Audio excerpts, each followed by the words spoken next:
Sino nga ba si Idol Alvin Patrimonio? Yan po ang katanungan ng ating isang idolo na si Idol Apple Rapol. Mga Luday, alright. Okay, atin pong sasagutin ang kanyang katanungan.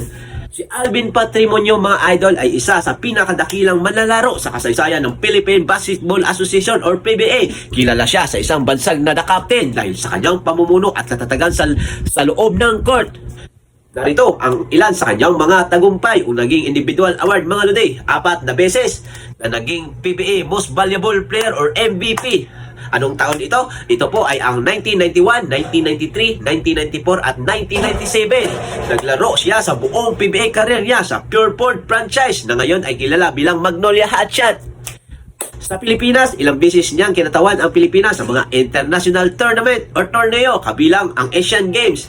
Sa kasalukuyan, ang ating idolo na si Idol Alvin Patrimonio ay nagsisilbi bilang team manager ng Magnolia Hotshot matapos ang kanyang matagumpay na karera bilang manlalaro.